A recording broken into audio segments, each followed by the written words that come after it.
Oi pessoal, bom dia. Meu nome é Amanda, eu sou advogada aqui em Juiz de Fora, Minas Gerais. Eu tenho pós-graduação em processo civil e sou especializada no direito das famílias. Sou membro do IBDFAM, que é o Instituto Brasileiro do Direito de Família, e membro da Comissão de Direito das Famílias aqui na comarca de Juiz de Fora. Olá, meu nome é Carolina Seabra, eu sou especialista em psicologia clínica e psicologia da saúde e hoje eu vim aqui conversar um pouquinho sobre direito de família. Eu e a Carolina Seabra fizemos uma live recentemente falando sobre psicologia e direito de família, caminhando juntas. Só que essa live não conseguiu ficar gravada, tivemos um problema na internet. Então a gente queria bater um papinho para deixar registrado aqui os principais pontos que a gente conversou nessa live. E o primeiro deles foi o número de divórcios que cresceram no Brasil durante a pandemia. E aí a gente começou a fazer alguns questionamentos, né? Por quê? Será que esses relacionamentos realmente acabaram? Houve um desgaste por conta do coronavírus ou não? Já vinha alguma coisa errada de antes e que só piorou, somente colocou uma lente de aumento nesses problemas. Para vocês um pouco de como a psicologia se insere nesse contexto e o que tem acontecido nos últimos tempos, né, que a gente vem vivenciando em relação à pandemia, né, em relação a toda essa construção a partir do início desse ano de 2020. Bom, muita coisa mudou na rotina desses casais, né? Aquele chopinho do final de semana, aquele café com as amigas, acabou. E aí, aqueles conflitos, aquelas manias começaram a incomodar um pouquinho mais. A maioria das clientes que têm me procurado, né, em sua imensa maioria, são mulheres que têm me chamado muita atenção. Mulheres mais velhas, mulheres maduras, já com filhos criados, que estão tomando a decisão de não mais seguirem nesses relacionamentos. Né? E o que tem levado essas pessoas a procurarem um advogado de família, uma especialista, para poder procurar os seus direitos? A maioria dos casos vem de forma preventiva, ou seja, explica para o advogado o que está acontecendo, para ela ver o que ela tem direito, antes dela sair de casa, antes dela comunicar aos filhos o que pode ser feito.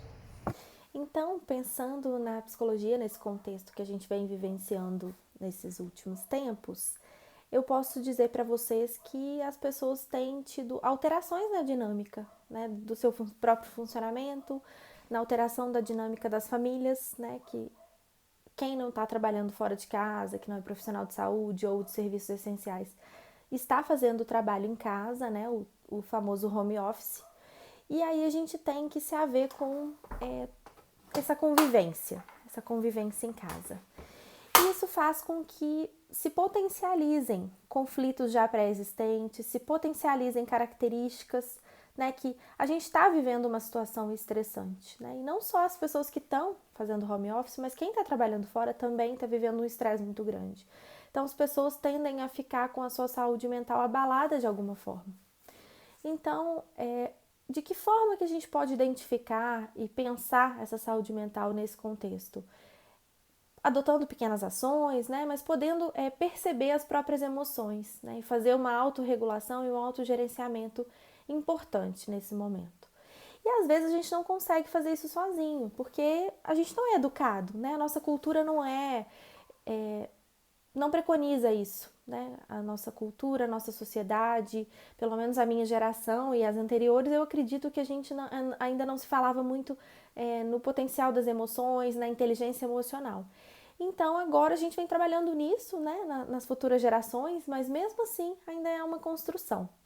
Por isso que é importante buscar ajuda. E aí uma ajuda profissional qualificada, onde se possam identificar os problemas, as emoções relacionadas, formas de gerenciamento dos conflitos, para que se tenha uma melhor convivência, um melhor desempenho nas relações, né, na convivência. Mas quando isso não é possível, então a gente tem separações, a gente tem divórcios, né, que a doutora Amanda vai falar um pouquinho melhor sobre isso, da parte jurídica, mas do ponto de vista psicológico, isso se caracteriza também de uma forma que precisa de sim poder abordar esse tema. Conversamos um pouquinho sobre a importância de um advogado especializado em vara de família, inclusive para uma orientação e encaminhamento também para terapia. Por quê?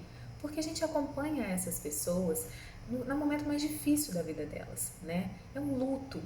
O ser humano não está acostumado com separações. E isso vem desde o nascimento, né? A mulher passa primeiro por aquela separação do filho, né, de parar de amamentar, depois vem a primeira escola, depois vem a faculdade, a síndrome do ninho vazio. Então nós não estamos acostumados a nos separar.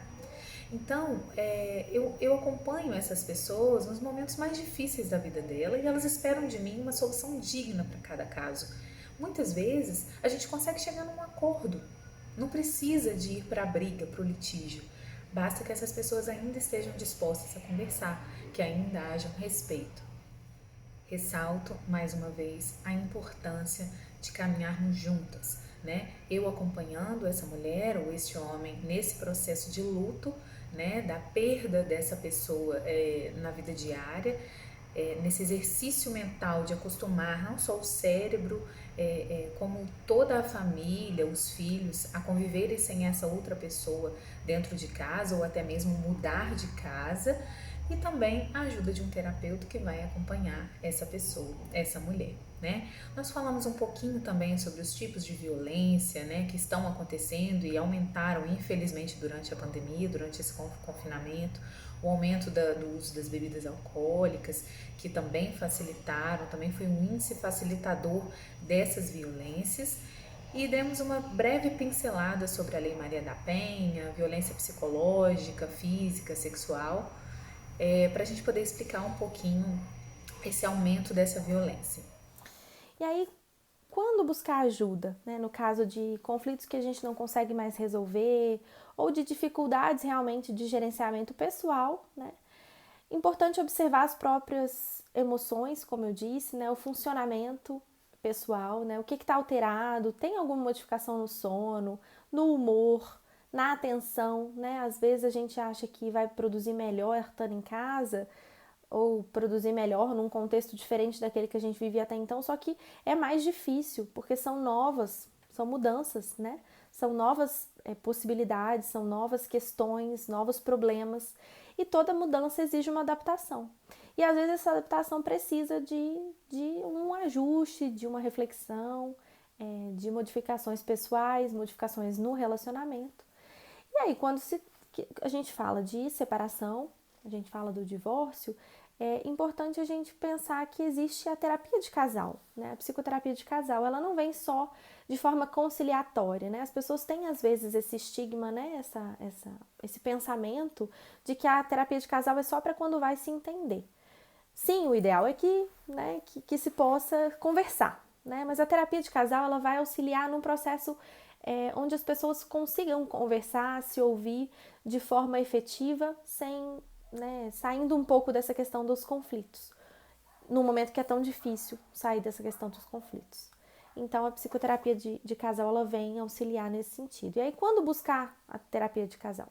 Quando perceber que toda conversa vira uma briga, quando perceber que as situações fogem do controle com muita frequência, quando não se há mais diálogo, né, as pessoas estão no nível de mágoa, de tristeza, de ansiedade pessoal que atrapalha essa comunicação. Então, isso pode ser feito logo no início, quando se identifica um conflito, ou mais adiante, quando realmente as coisas se tornam um pouco mais sérias, mais difíceis, mais pesadas. E aí, né, se toma a decisão, então, de realizar uma separação. E aí, né, como é que lida com isso? Também é difícil, né? Uma separação, então porque resolveu separar e terminar com aquele problema, né, que um casamento acabado, um relacionamento que não está sendo mais prazeroso, então os problemas acabaram. Não necessariamente, né? Mudanças exigem adaptações, como eu disse antes, e essas adaptações vão fazer com que as pessoas às vezes fiquem tristes, fiquem frustradas, decepcionadas, porque a gente não entra num relacionamento para terminar, né? Mas às vezes acontece, né? Muitas vezes acontece. E aí a gente precisa realmente se reorganizar. E esse processo de separação, de perda, né? Eu vou chamar de perda porque de fato é uma perda, né? A perda de um relacionamento, a perda de uma pessoa que foi importante, que é importante. A gente vive um processo de luto e esse processo de luto ele exige um trabalho de luto, onde as pessoas vão precisar se debruçar sobre isso e não necessariamente isso vai ser fácil, né? Isso vai ser realmente muito difícil. Vai exigir uma reorganização, então vão existir momentos que a pessoa vai estar mais voltada a pensar possibilidades, a reorganizar sua própria vida, e vão existir momentos que ela vai estar sentindo essa dor, sentindo essa perda. Isso é do processo de luto, né? Outra coisa importante que eu gostaria de falar para vocês é sobre os filhos, né? Como lidar com os filhos num processo de separação? Quando que a gente deve buscar ajuda psicológica ou uma orientação? Porque às vezes a gente também tem a ideia de que toda vez que a gente vai consultar um psicólogo, a gente vai fazer uma psicoterapia. E também isso não é real, né? Às vezes a gente vai fazer uma orientação psicológica, que são poucas sessões. Isso vai demandar uma avaliação realmente para fazer um diagnóstico da situação e o profissional vai estabelecer ali quais são as ações a partir dessa demanda. Então, com a criança, com os filhos, adolescentes de diversas idades, é importante também que se tenha uma abordagem saudável dessa situação, porque vai impactar, de certa forma, de forma significativa na dinâmica familiar, e é importante que essa criança ou que esse adolescente possa falar sobre isso, possa ter espaço para elaborar isso, né? E lembrando que aquele casal não será mais um casal, mas continua sendo os pais. E essa separação ela é importante. E uma dica que sempre eu dou é a verdade sempre, né? Claro que a gente vai respeitar as condições cognitivas da criança, a faixa etária que ela está, a forma com que as informações vão ser apresentadas, mas é importante a gente sempre falar a verdade, né? Essa coisa de tentar mascarar as coisas, de colocar panos quentes, abre espaço, abre precedente para a fantasia, principalmente na criança mais nova, que a gente acha que não entende nada, né? Na verdade, ela vai entender do jeito dela. Isso pode fazer com que ela pense que não é mais gostada ou que está sendo abandonada, né? Uma série de crenças aí que podem atrapalhar nesse processo de elaboração saudável dessa nova condição. Conversamos um pouquinho sobre a separação, que é somente o afastamento dessas duas pessoas do lar, e isso rompe com a obrigação conjugal, podendo inclusive constituir nova união estável, só não pode casar de novo, né, porque aí eu dependo do divórcio.